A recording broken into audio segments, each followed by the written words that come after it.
रात के 10:22। जबलपुर। पुरानी रेलवे कॉलोनी 20 साल से बंद, वीरान, भुला दी गई। 3 लोग उस कॉलोनी के टूटे हुए लोहे के गेट पर खड़े थे। विशाल, दीपा और नितिन। गेट का ताला टूटा हुआ था, जंग खाया हुआ, बरसों से किसी ने हाथ नहीं लगाया था उसे। विशाल ने गेट धकेला, छर्राने की आवाज आई और गेट खुल गया। अंदर 1 दर्जन पुराने क्वार्टर थे, 1 मंजिला, लाल ईंट जिस पर काई जम गई थी। खिड़कियों के शीशे टूटे हुए थे, पलस्तर उखड़ा हुआ था। बीच में एक पुरानी सड़क थी जिस पर अब घास उग आई थी, जैसे जमीन ने फैसला कर लिया हो कि वो जगह वापस अपनी ले लेगी। दीपा ने कहा, यहां रुकना है रात भर? विशाल ने कहा, हां, कल सुबह ट्रेन है और होटल बहुत महंगा था। नितिन ने कहा, यार कोई भी क्वार्टर देख लो, सबके दरवाजे टूटे हुए हैं, घुस जाएंगे। तीनों पहले क्वार्टर में घुसे। अंदर एक पुराना कमरा था, हर तरफ धूल की मोटी परत, एक टूटी हुई कुर्सी, एक पुरानी अलमारी जिसके दरवाजे आधे खुले थे और दीवार पर एक तस्वीर थी, काली फ्रेम, पुरानी, थोड़ी तिरछी। उस तस्वीर में एक रेलवे कर्मचारी था, सफेद वर्दी, सिर पर रेलवे की टोपी, आंखें सीधी, चेहरा बिना किसी भाव के, सीधा खड़ा। नितिन ने कहा, पुराने रेलवे वाले की होगी, कॉलोनी में लगाई होगी। तीनों दूसरे क्वार्टर में गए। अंदर वही नजारा था, धूल, टूटा हुआ सामान, उखड़ी दीवारें, और दीवार पर वही तस्वीर, वही काली फ्रेम, वही आदमी, वही वर्दी। लेकिन इस बार वो थोड़ा बाईं तरफ मुड़ा हुआ था। पहले वाले क्वार्टर में वो सीधा खड़ा था, यहां बाईं तरफ देख रहा था। दीपा ने रुक कर कहा, ये वही तस्वीर है क्या? विशाल ने कहा, अलग पोज है, अलग तस्वीर होगी, कोई सीरीज होगी। लेकिन दीपा कुछ सोचती रही। तीसरे क्वार्टर में गए, वही तस्वीर थी। इस बार वो आदमी कैमरे की तरफ झुका हुआ था, जैसे आगे की तरफ देख रहा हो, जैसे कुछ देखना चाहता हो, जैसे कोई चीज उसे खींच रही हो सामने की तरफ। नितिन ने धीरे से कहा, यार यह अलग पोज है, लेकिन वही आदमी है हर कमरे में। विशाल ने कहा, कोई पुराना बड़ा अधिकारी होगा, उन्होंने हर क्वार्टर में लगवाई होगी अपनी तस्वीर, ऐसा होता था पहले जमाने में।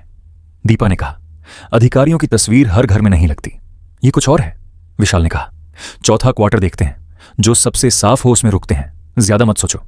चौथा क्वार्टर थोड़ा बेहतर था, छत सही थी, एक खिड़की के शीशे बचे हुए थे, फर्श पर उतनी ज्यादा धूल नहीं थी, और दीवार पर वही तस्वीर थी, वही काली फ्रेम, वही आदमी।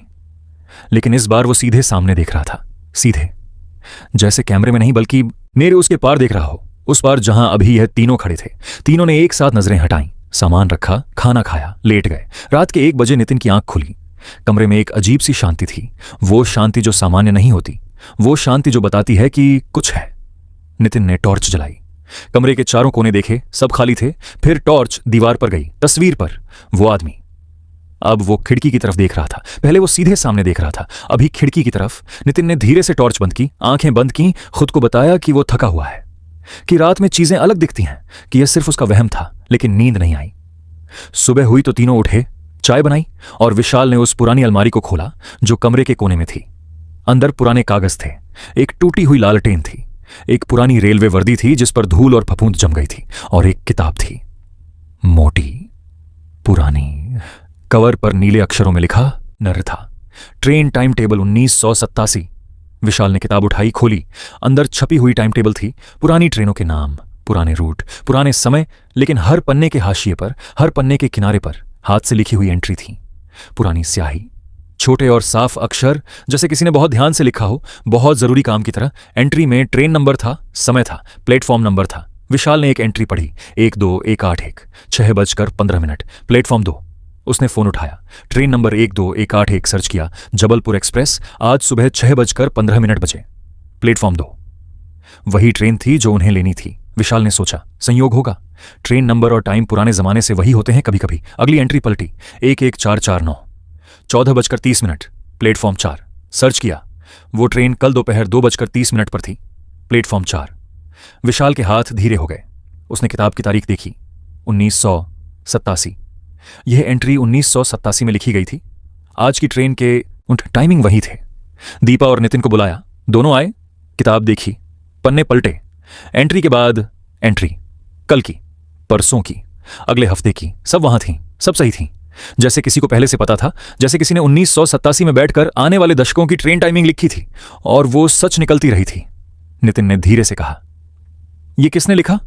तीनों ने एक साथ दीवार पर तस्वीर देखी, वो आदमी। वो अब किताब की तरफ देख रहा था। नितिन की आवाज गले में ही रह गई। विशाल ने किताब बंद की, कहा, इसे वापस रखते हैं, अभी यहां से निकलते हैं। दीपा ने कहा, हां, जहां से मिली वहीं रखो। विशाल ने अलमारी खोली, किताब वापस रखी वर्दी के नीचे जैसे पहले थी, बंद किया। तीनों ने सामान उठाया, बाहर निकले, कॉलोनी के उस सुनसान रास्ते पर चले। घास उनके पैरों से लग रही थी, ठंडी हवा चल रही थी। गेट पर पहुंचे। विशाल ने पीछे मुड़कर उन क्वार्टरों को एक बार देखा। हर टूटी खिड़की में, हर कमरे में वो तस्वीर दिख रही थी, और इस बार हर तस्वीर में वो आदमी एक ही तरफ देख रहा था, उनकी तरफ। विशाल ने नजरें हटाईं। तीनों स्टेशन की तरफ चल दिए। स्टेशन पर ट्रेन 12,181 प्लेटफॉर्म 2 पर खड़ी थी। 6:15 पर, बिल्कुल वैसे ही जैसे किताब में लिखा था, जैसे 1987 में किसी ने देख लिया था। ट्रेन चली। जबलपुर पीछे छूट गया, रेलवे कॉलोनी पीछे रह गई, वो तस्वीरें पीछे रह गईं। लेकिन नितिन को एक बात याद आ रही थी जो उसने किसी को नहीं बताई थी। किताब के आखिरी पन्ने पर एक एंट्री थी, सबसे नई। स्याही थोड़ी गहरी थी, जैसे कुछ दिन पहले लिखी गई हो। उस एंट्री में ट्रेन नंबर था, समय था, प्लेटफॉर्म नंबर था, सब सही था, सब वही था जो उनकी ट्रेन का था। और उसके नीचे छोटे अक्षरों में एक लाइन थी, वापस आना। नितिन ने खिड़की से बाहर देखा, पटरियां पीछे जाती दिख रही थीं, ट्रेन आगे बढ़ रही थी। समाप्त।